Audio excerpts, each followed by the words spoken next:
শোনো, আমি তো সরকারি চাকরি পাই গেছি, কিন্তু দুঃখের বিষয় হলো আমি তো তোমাকে বিয়ে করার পারছি না। কেন? বিয়ের আগে তুমি আমাকে কি করছিলা যে তোমাকে পাইতে হলে আমার একটা চাকরি থাকা লাগবে, এমন চাকরি যে চাকরি সিকিউরিটি আছে। আবার কি করছিলা যে তোমাকে পাইতে হলে আমার বিশাল বড় একটা বাড়ি থাকা লাগবে। আবার কি করছিলা যে আমার ব্যাংকে কোটি কোটি টাকা থাকা লাগবে।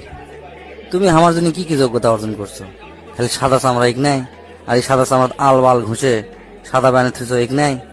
রান্নাবাড়ি করা পারো কিছু? বুয়াক যদি বাদ দেই, বুয়ার কাজ করা পারবা? আমার বৃদ্ধ বাপ মাকে সেবা করতে পারবা? স্বামীর পূর্ণ মর্যাদা সম্মান রেখে তুমি বাইরে চলাফেরা করতে পারবা?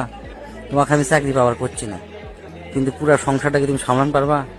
তা তো পারবা না। তুমি পারবা কি বিয়ার পর পরকিয়া করে প্রেমিকের সাথে খাটকা পাবার?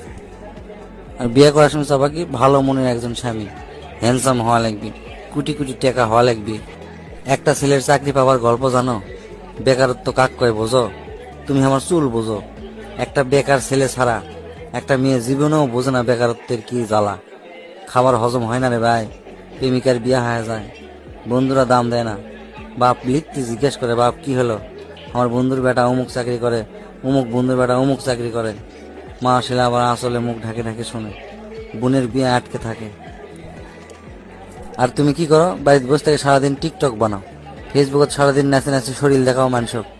আর একটা ছেলে চাকরি পাওয়ার জন্য চোখের নিচে কালি করে ফেলে দেয়, এই টিউশনের থেকে ওই টিউশনে যাতে যাতে দুপুরে খাওয়াই হয় না, মুখের দুই চোয়াল ভেঙে যায়। সারাক্ষণ খালি চিন্তা করে চাকরি কেঙ্গা করে পামো, কেঙ্গা করে ভাইবা দেবো। এই দুনিয়া কত কঠিন সেটা কি তুমি বোঝো? এই যুগে একটা বেকার ছেলের হতাশার গল্প আর বেকারদের বেকারত্বের গল্প কেউ শোনা চায় না। মাস্টার্স পাশ করে আসে একটা ছেলে অটো চালায়, মাস্টার্স পাশ করে আসে একটা ছেলে চা পান বেচে, মাস্টার্স পাশ করে আসে বাপ মায়ের মুদিখানার দোকান দেখে। কত কঠিন জীবন একবার ভাবো। আর তুমি আর তোমার বাপ মাও ঘ্যাট করে কয়া বসলা যে বিশাল বড় ফ্ল্যাট থাকা লাগবে, বাড়ি থাকা লাগবে, কোটি কোটি টাকা থাকা লাগবে। আমার ভাইও কয় একটা হুন্ডা থাকা লাগবে। তোমার বাবার কি এগুলা আসলো? তোমার এত কিছু চাহিদা, এত বেকার ছেলের সাথে প্রেম করছিল কৃষক, আর বেকার ছেলের সাথে প্রেম করে তার মনটা ভেঙে দিলা কৃষক। আর এই জন্যই তো ওরা সিগারেট টানে, অশ্লীল পাড়ার যায় শান্তি খোঁজার জন্য। তোমরা তো বাপের হোটেলে খাও, বিন্দাস থাকো আর ঘুরে বেড়াও, আড্ডা দাও। আর বেকার ছেলে বিন্দাস থাকবার পারে না, সারাদিন মাথার মধ্যে ঘুরে কিভাবে চাকরি পাবো, কিভাবে প্রতিষ্ঠিত হবো। জীবনটা বড় কঠিন, ভালো হয়ে যাও। তোমার সাথে প্রেম করে আমি বহুত বুঝছি, তুমি খুব একটা ভালো মেয়ে নয়। সারাদিন খাই খাই খাই খাই খাই খাই করো, নিজেকে ভালো হিসাবে তৈরি করো, পর্দা নিশীন হও। তুমি জিনকা টেকা আলা বেড়া চালক খুঁজিচ্ছ, ভালো মন মানুষের বেড়া চালক খুঁজিচ্ছ।